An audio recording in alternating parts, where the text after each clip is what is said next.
Hello, I'm Sebastian. Welcome to 9 Trees podcast. Today, I will summarize and review the book. Drawing on the Right Side of the Brain, the definitive, 4th edition by Betty Edwards is a landmark how to draw book that focuses less on talent and more on learning to see. Building on insights from perceptual psychology and years of studio teaching, Edwards explains why many adults believe they cannot draw and offers a structured way to change that belief through practice. The core idea is that realistic drawing depends on shifting from habitual, symbol-based thinking to careful observation of edges, angles, proportions, light, and spatial relationships. The book guides readers through progressive exercises designed to quiet the verbal, analytic mindset that can interfere with seeing what is actually in front of you. This updated edition refines the classic curriculum, connects drawing skills to broader creativity, and provides a clear path from simple perceptual tasks to more confident representational work. It is widely used by beginners, educators, and professionals who want a repeatable method to improve. I will give you key takeaways from this book. Firstly, why adults struggle to draw and how perception can be retrained. A central topic is the common gap between how children draw freely and how adults become constrained by expectations and mental shortcuts. Edwards argues that many drawing errors come from relying on symbols rather than observation. An eye becomes an almond icon, a face becomes a formula, and a chair becomes a generic shape. The book frames improvement as perceptual training, rather than gaining a mysterious gift. Readers learn to notice when they are labeling instead of looking, and then to interrupt that process with tasks that force attention to what is actually present. Exercises such as copying a complex image, working from a still life, or using constraints that slow down decision-making are presented as ways to rewire habits. The emphasis is on building confidence through direct evidence. When the hand follows accurate perception, the result improves quickly.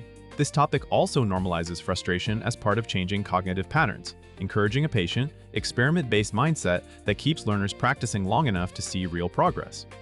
Secondly, the 5 basic skills of drawing, edges, spaces, relationships, lights and shadows, and the gestalt. The book organizes drawing into a manageable set of skills that can be practiced deliberately. Edges focus attention on contour, negative and positive boundaries, and the subtle shifts that create believable forms.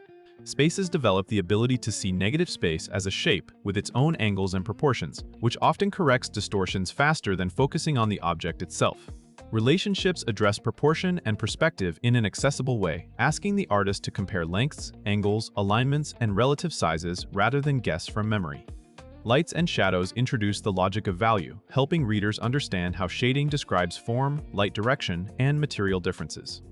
The Gestalt concept ties the parts into a coherent whole, emphasizing composition, unity, and the moment when a drawing clicks into place. This framework reduces overwhelm by giving learners a checklist for observation. If something looks off, you can diagnose whether the issue is an edge, a space, a relationship, or a value problem. The result is a practical vocabulary for self-critique and steady improvement. Thirdly, exercises that promote a shift. From symbolic thinking to visual attention, Edwards is known for exercises designed to bypass the brain's tendency to substitute familiar symbols for direct perception. Methods such as drawing an image upside down or focusing on negative space are not gimmicks, they are structured ways to disrupt automatic naming and categorizing. When the subject is harder to recognize, the artist is more likely to observe abstract shapes, angles, and proportions, which often leads to greater accuracy. The book also emphasizes slow drawing, careful measurement, and frequent checking of relationships, encouraging learners to treat drawing like seeing in high resolution. Blind contour and modified contour practices develop hand-eye coordination and improve sensitivity to edges without overcorrecting. These drills train attention, patience, and the ability to tolerate ambiguity while searching for the right mark. Over time, the reader experiences a repeatable shift into a calmer, more focused working state that supports realistic drawing. The value of this topic is its practicality. The exercises provide immediate feedback and can be repeated with different subjects to build skill reliably. Fourthly, portrait drawing and proportion, seeing the head as a set of measurable forms. Many readers come to the book specifically to learn portrait drawing, and the curriculum addresses the challenge directly. Faces are emotionally loaded and easy to caricature from memory. Edwards encourages approaching the head with the same observational discipline used for any object, starting with overall shape and major alignments before committing to features. Proportion is treated as comparative measurement rather than fixed rules, helping artists avoid the trap of generic face diagrams. By focusing on relationships such as eye spacing, angles of the jaw, and the tilt of the nose relative to other landmarks, the learner builds a likeness from observed structure. The book also supports drawing from photos and from life, highlighting the different perceptual demands of each.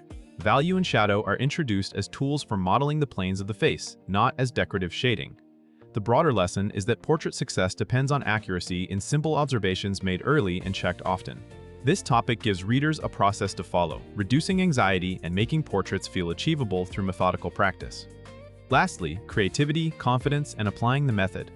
Beyond the studio, beyond technique, the book positions drawing as a transferable way of thinking, careful observation, tolerance for uncertainty, and the ability to revise based on feedback. As readers progress, they often experience a change in identity from "I cannot draw" to "I can learn" through practice, which can spill into other creative pursuits. The structured exercises demonstrate that breakthroughs are often the result of process, not inspiration, reinforcing a growth mindset. Edwards also connects perceptual skills to design, problem-solving, and everyday seeing, encouraging readers to notice shapes, values, and spatial relationships in the world. This can make visual experiences richer and improve decision-making in fields that rely on visual clarity, from crafts to photography to presentation design. The method invites a calmer mental state focused on the present task, which many readers find restorative. By emphasizing repeatable practice routines and self-assessment tools, the book helps learners sustain progress after finishing the chapters. The topic ultimately frames drawing as a lifelong skill that supports both personal expression and practical visual communication. In conclusion, this book is best for beginners who feel stuck, adults who believe they missed their chance to learn, and intermediate artists who want a clearer diagnostic method for improving accuracy. It also suits teachers and creative professionals who need a structured way to explain drawing fundamentals without relying on vague notions of talent. The main life benefit is the shift. From guessing to observing, you learn to slow down, notice what is actually there, and make decisions based on evidence. That mindset can strengthen patience, focus, and confidence, because progress becomes measurable through repeatable exercises.